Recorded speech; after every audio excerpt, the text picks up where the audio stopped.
Sir, our seaports need to be more efficient.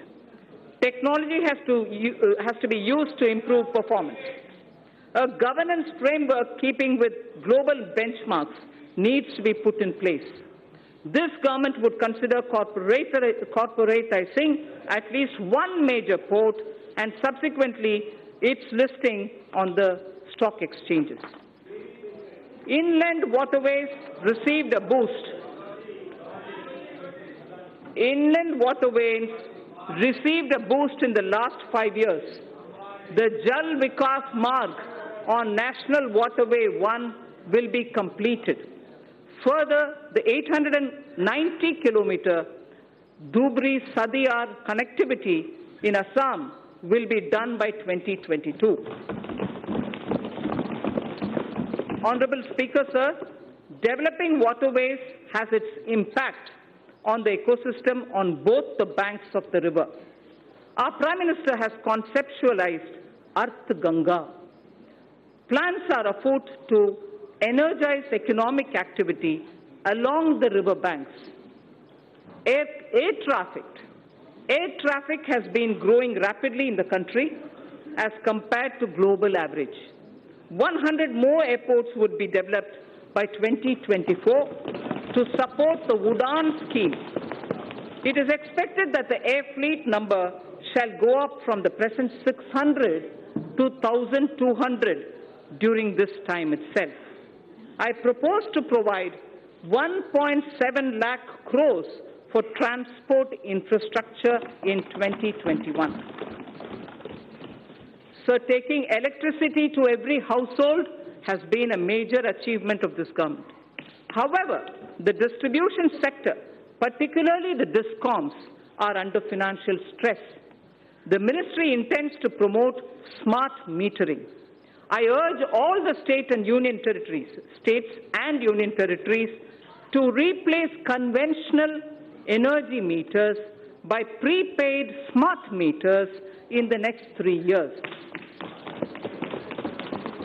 Also, this would give consumers the freedom to choose the supplier and the rate as per their requirements.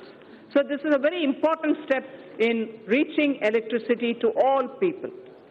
This would give consumers the prepaid meters, the smart meters, would give consumers the freedom to choose the supplier and the rate as per their requirements. Further measures to reform DISCOMs would be taken. I propose to provide 22,000 crores to power and renewable energy sector for the year 2020-21. So now I come to oil and natural gas. In the upstream sector, oil and gas, the open acreage licensing policy, OALP, is a success, having awarded 137,000 square kilometers for exploration to private sector and to the CPSCs. City gas distribution rights are also awarded. Further, it is proposed to expand the national gas grid from the present 16,200 kilometers. At the moment, it is 16,200 kilometers only. We propose to expand it to reach 27,000 kilometers. To deepen the gas markets in India, further reforms will be undertaken to facilitate transparent price discovery and also ease of transactions. So I come to talking about the new economy now. The new economy is based on innovations that disrupt established business models. Artificial intelligence, Internet of Things, 3D printing, drones, DNA, data storage, quantum computing, etc., are all rewriting the world economic order. India has already embraced a new paradigm, such as the sharing economy with aggregator platforms, displacing conventional businesses. Government has harnessed new technologies to enable direct benefit transfers and financial inclusion on a scale like never before. It's now a cliche, data is the new oil. And it is true that analytics, fintech, and Internet of Things are changing the way we deal with our lives. To take advantage of this, I propose to bring out soon a policy to enable private sector to build data center parks throughout the country. Building data center parks throughout the country. It will enable our firms to skillfully incorporate data in every step of their value chains. Our vision is that all public institutions at the Gram Panchayat level, such as Anganwadis, health and wellness centers, government schools, PDS outlets, post offices, and police stations will all be provided with digital connectivity. So, the fiber-to-home FTTH connections through BharatNet will link 100,000 Gram Panchayats this year itself. 1 lakh Gram Panchayats this year itself will be connected to the optical fiber FTTH program. It is proposed, therefore, to provide 6,000 crores to BharatNet program 2020-21. We need to expand the base for knowledge-driven enterprises. Intellectual property creation and protection will play an important role. Several measures are proposed in this regard, which will benefit the startups. A digital platform would be promoted that would facilitate seamless application and capture IPRs. Also, in an institute of excellence, a center would be established that would work on the complexity and innovation in the field of intellectual property. Honorable Speaker, sir, knowledge translation clusters would be set up across the different technology sectors, including new and emerging sectors. For designing, fabrication, and validation of proof of concept, and further scaling up technology clusters, harboring such test beds and small-scale manufacturing facilities would be established. Mapping of India's genetic landscape is critical for next-generation medicine, agriculture, and for biodiversity management. To support this development, we will initiate 2 national-level science schemes to create a comprehensive database. The government proposes to provide early life funding, including seed fund, to support ideation and development of early-stage startups. So critical to our quantum technology. Quantum technology is opening up new frontiers in computing, communications, cybersecurity, with widespread applications. It is expected that a lot of commercial applications would emerge from theoretical constructs which are developing in this area.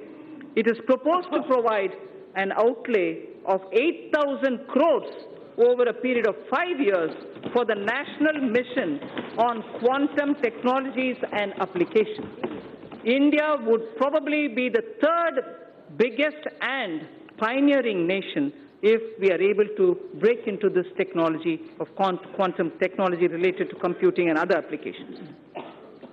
Sir, I come to the 3rd theme, the last theme in my part A, after which, of course, I will speak of a few others.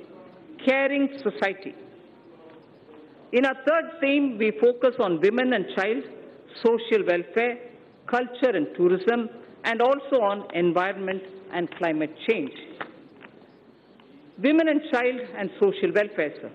I am pleased to inform the House that Beti Bachao, Beti Padhao has yielded tremendous results. Gross enrollment. Sir, if you hear the data, I think it's important not to politicize issues related to women. Beti Bachao, Beti Padhao has yielded tremendous results. Gross enrollment ratio of girls across all levels of education is now higher than boys. At elementary level, It is 94.32% as against 89.28 for boys. At secondary level, it is 81.32% as compared to 78% for boys. At higher secondary level, girls have achieved a level of 59.70 compared to only 57.54% for boys. So girls are actually under Beti Padhao benefiting from the scheme. Health of mother.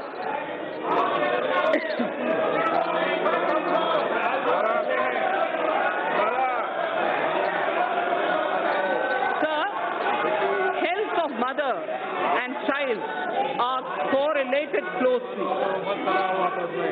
Nutrition is the critical component of health. To improve nutritional status of children 0 to 6 years, adolescent girls, pregnant women, and lactating mothers, our Prime Minister launched a Poshan Abhiyan in 2017-18. More than 6 lakhs Anganwadi workers are equipped with smartphones to upload the nutritional status of more than 10 crore households. Sir, Honorable Speaker, sir, for the benefit of those who may not have heard this line, because it's very important, I'd like to repeat it.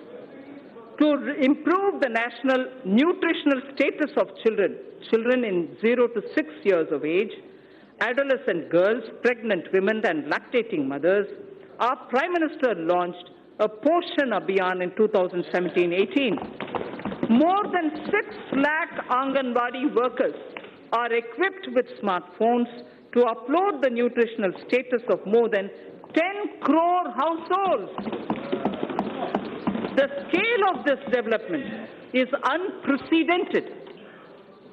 So the next is, women's age of marriage was increased from 15 years to 18 years in 1978 by amending erstwhile Sharda Act of 1929.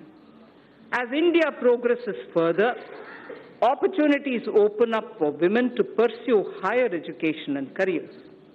There are imperatives of lowering MMR, maternal mortality rate, as well as improvement of nutrition levels. Entire issue about age of girl entering motherhood needs also to be seen in this light.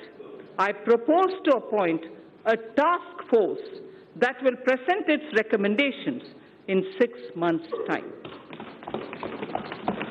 I propose to provide 35,600 crores for nutrition-related programs for the financial year 2020-2021.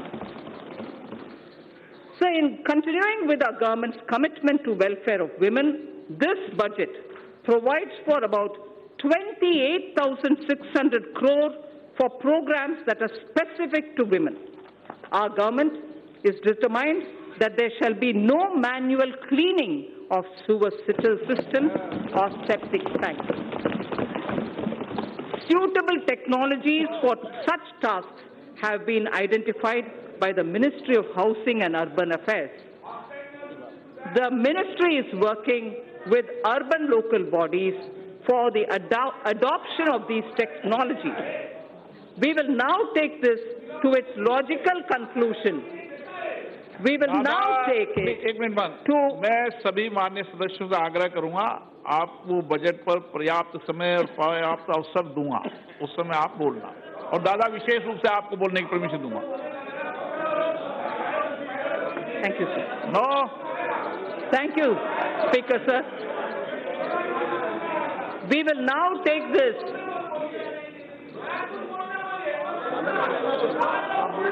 We will now take this to its logical conclusion through legislative and institutional changes. Financial support for wider acceptance of such technologies will be provided. In furthering this government's commitment towards the welfare of scheduled castes and other backward classes, I propose a budget provision of about 85,000 crores for 2020-21 for scheduled castes and other backward classes. I repeat, I propose a budget provision of about 85,000 crores for 2020-21. In furthering the development and welfare of scheduled tribes, sir, I provide in the budget for the year 2020-21 an amount of 53,700 crores. For scheduled tribes, I repeat, we provide 53,700 crores. This government is mindful of the concerns of senior citizens and Divyang. Accordingly, an enhanced allocation of about 9,500 crore is being provided for 2020-21. So now I move to the second of the third topic theme that I have, which is culture and tourism. Our government proposes to establish an Indian Institute of Heritage and Conservation under Ministry of Culture. It shall have the status of a deemed university to start with.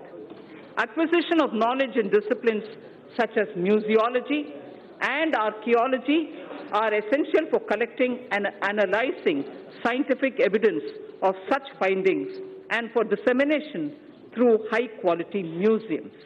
Currently, lack of trained manpower is a handicap for both these disciplines, and therefore it also has a negative impact on tourism. 5 archaeological sites would be developed as iconic sites with on-site museums.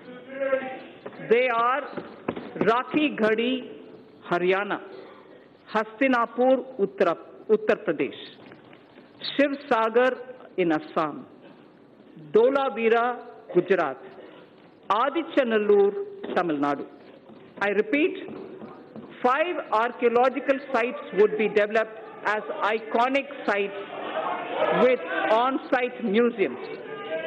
They are Rakhi Ghadi, Haryana; Hastinapur, Uttar Pradesh; Shiv Sagar, Assam; Dholavira, Gujarat; and Adichanallur in Tamil Nadu. Our Prime Minister in January 2020 announced recuration of the Indian Museum in Kolkata, which is the oldest in the country. In the historic Old Mint Building, Kolkata, a museum on numismatics and trade will also be located. 4 more museums from across the country shall be taken up for renovation and recuration so that a world-class experience can be offered to our visitors. Our government shall also support setting up of a tribal museum in Ranchi, Jharkhand. So I spoke about the Sindhu-Saraswati civilization. A maritime museum would be set up at Lothal, the Harappan Age maritime site near Ahmedabad, by the Ministry of Shipping. I propose to provide 3,150 crore for Ministry of Culture for the year 2021. Sir, India has moved up from the rank 65 in 2014 to 34 in 2019 in the Travel and Tourism Competitive Index, the World Economic Forum's index. Foreign exchange earnings grew 7.4% to 1.88 lakh crores for the period January to November 2019 from 1.75 lakh crores. From 1.75 lakh crores, it has gone up to 1.88 lakh crores. Growth of tourism directly relates to growth and employment. States have a critical role to play. I expect the state governments to develop a roadmap for certain identified destinations and formulate financial plans during 2021 against which specified grants will be made available to the states from the centre in the year 2020-21. For purpose of tourism promotion, sir, I propose to allocate 2,500 crores for 2020-2021. So I now move to the third under this theme, environment and climate change. In September 2019, the Prime Minister has launched the Coalition for Disaster Resilient Infrastructure with its secretariat in Delhi. This global partnership is the second such initiative, international initiative, after the launch of, as members would recall, after the launch of International Solar Alliance. That was in 2015. This global partnership will help in addressing a number of sustainable development goals, as also the aims of Sendai framework. It will enhance climate change adaptation with a focus on disaster-resilient infrastructure. India submitted its nationally determined contribution under the Paris Agreement in 2015 on a best effort basis, keeping in mind the development imperative of our country. Its implementation effectively begins from 1st January 2021. Our commitments as action will be executed in various sectors. Honourable Speaker, sir, I interrupt here only to say this is a very important point, because a lot of our commitments which have been given in the Paris Climate Change Conference on best effort basis will start kicking in from 1st January 2021. Our commitments as action will be executed in various sectors by the departments and ministries concerned through a normal budget process. They will do it through the normal budgeting process. There are, however, yet thermal power plants that are old and their carbon emission levels are very high. For such power plants, we propose that utilities running them would be advised to close them if their emission is above the preset norms. The land so vacated can be put to alternative uses. In large cities having population above 1 million, clean air is a matter of concern. I'm sure a lot of our members will be keen to know about what steps are being taken for cities and clean air. The government proposes, Honourable Speaker, to encourage such states that are formulating and implementing plans for ensuring cleaner air in cities above 1 million. Parameters for the incentives would be notified by the Ministry of Environment, Forests and Climate Change. Allocation for this purpose is 4,400 crores for 2020-2021. So there is something which, before I move to talking about governance, because the three themes that I put before the members is coming to a close, I fall back on the wise words of Thiruvalluvar. And this, it's very important, sir. We have heard several words of wisdom from Thiruvalluvar. Thiruvalluvar has spoken about what a good country is. What a good country is actually got to be like. And what makes up for jewels of a good country. I first read it in Tamil, then I'll give you the meaning. Pini inmai, selvam, vilai inbam, emam. Pini inmai, selvam, vilai inbam, emam. Ani enba, nattin vaindu. Ani enba, nattiv vaindu. There are 5, what Thiruvalluvar says, which are jewels for a good country. The first is pini inmai, meaning the country will have to be without epidemics or illnesses, major illnesses. The second, he says, it should be wealthy. It should have wealth. It should have wealth. Vilai. It should also have velachal, in the sense from the fields it should have good crop. It should have inbam. It should have happiness. It also should have emam, which is security and safety of the country. Sir, the 5 jewels. 5 jewels.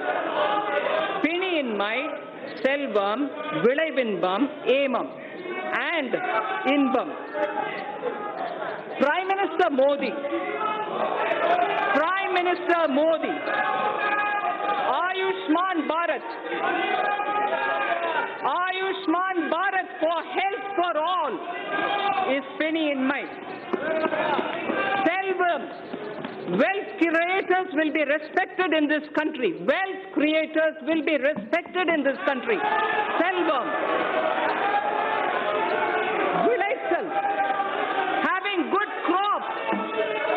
Farmer PM Kisan, doubling of income, use of fertilizers and proper growth leads to surplus in horticulture, surplus in Silhan, surplus now, probably also in Dalhan. So the Prime Minister's program at health, at creating and giving respect for wealth creators and improving agricultural output and looking at ease of living, bringing happiness to people, and above all, the fifth aim, this country's national security. You have enough proof to say national security is the top priority of this government.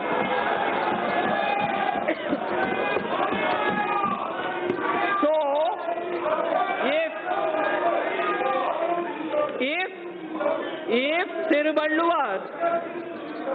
if Thiruvalluvar, आपको कुछ होना चाहिए, तमिल में पढ़ा है, बैठ जाइए. That's right, sir.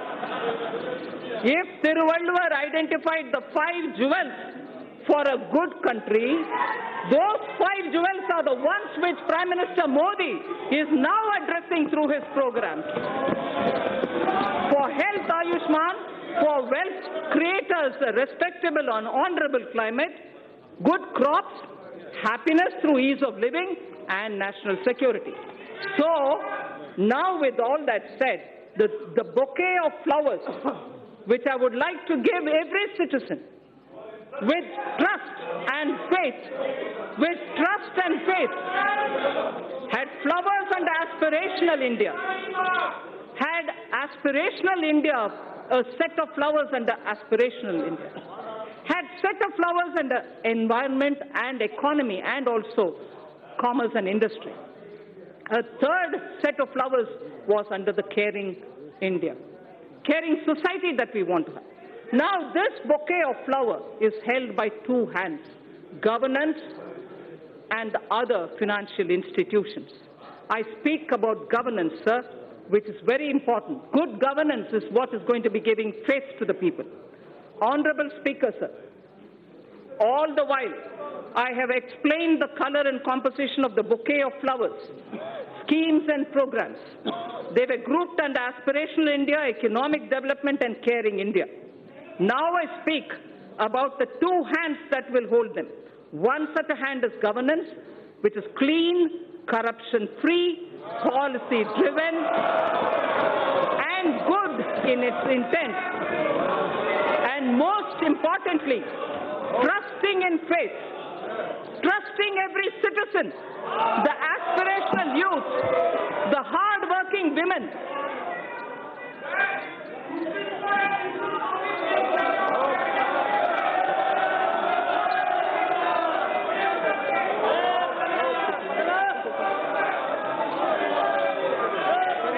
Honorable Speaker, sir, trusting every citizen, I repeat, trusting every citizen, the aspirational youth, the hard-working women, the risk-taking entrepreneur, the ever-hopeful and untiring farmer, or the wise and old senior citizen.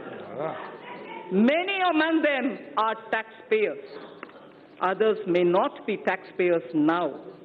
Our Prime Minister has laid before us ease of living as a goal to be achieved on behalf of all citizens.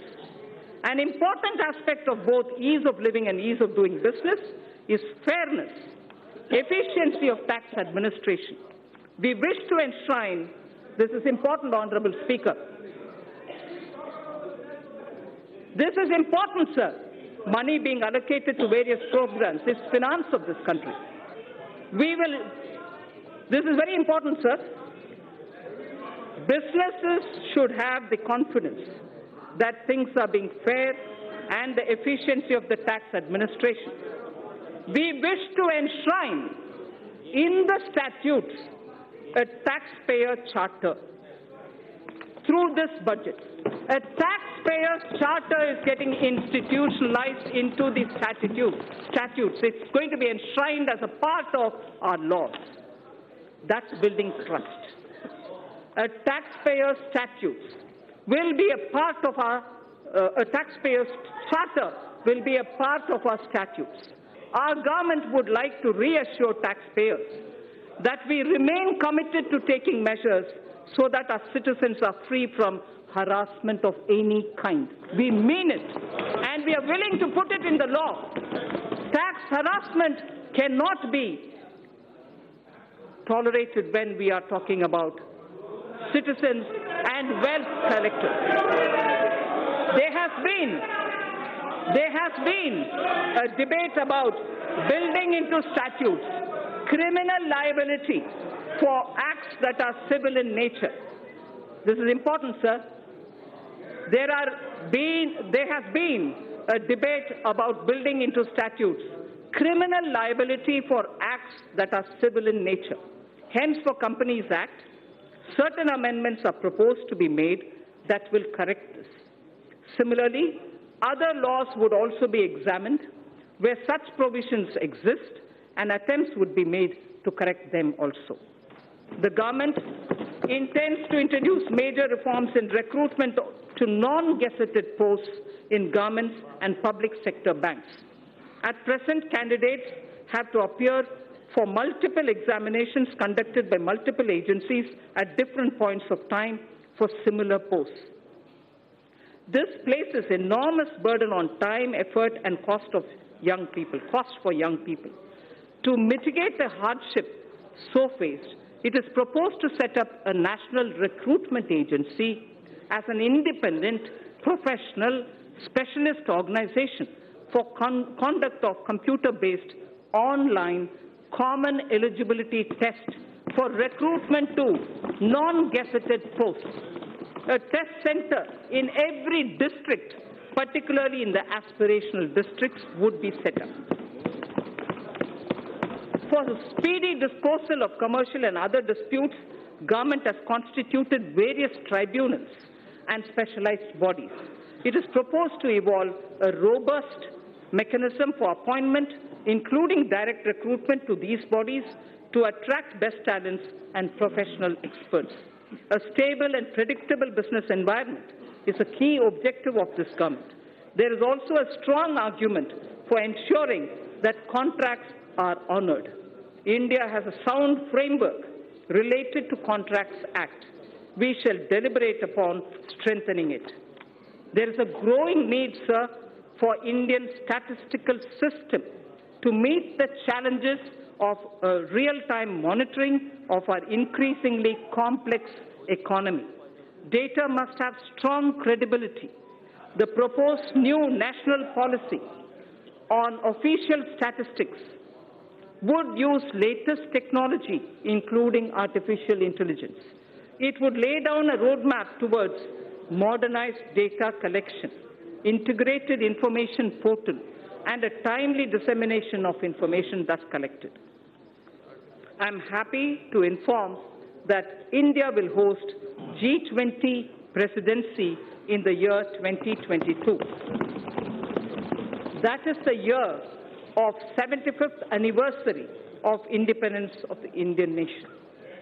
During this presidency, India would be able to drive considerably the global economic and development agenda. For this historic occasion, I allocate a sum of 100 crore to begin the preparations. 100 crore rupees. Sir, Northeastern region has a very high priority in government's developmental agenda. Government is ensuring smooth access to financial assistance from multilateral and bilateral funding agencies to help introduce innovative and global best practices. Central government has effectively used an online portal to reduce gestation period of online. This has improved the flow of funds to the Northeast region. The government is fully committed to supporting the all-round development of the newly formed Union Territories of Jammu and Kashmir and the Union Territory of Ladakh. Accordingly, an amount of 30,757 crore has been provided for the financial year 2020-21. An amount of 5,958 crore has been provided for the Union Territory of Ladakh. So that was one hand, which is governance. Now I come to the other, which is the financial sector. If governance was described as one of the pair of the hands holding the bouquet consisting of aspirational India, economic development and caring India, the other is the financial sector. A clean, reliable, robust financial sector is critical to the economy. A clean, reliable and robust financial sector is critical to the economy. In our efforts to achieve the US $5 trillion economy, the financial architecture should evolve. The financial architecture should keep evolving and move from strength to strength. We had earlier approved consolidation of 10 banks into 4. In the last few years, the Government of India has infused about 3,50,000 crores by way of capital into public sector banks for both regulatory and growth purposes. Governance reforms would be carried out in these banks so that they become more competitive. A few among them will be encouraged to approach capital market to raise additional capital. So I wish to inform this august House that robust mechanism is in place to monitor the health of all scheduled commercial banks and that depositors' money is absolutely safe. I wish to underline this point, sir, that this August House should know that robust mechanism is in place to monitor the health of all scheduled commercial banks and that depositors' money is absolutely safe.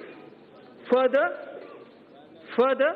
the Deposit Insurance and Credit Guarantee Corporation has been permitted to increase deposit insurance coverage for a depositor, which is now standing at 1 lakh of rupees to 5 lakh per depositor.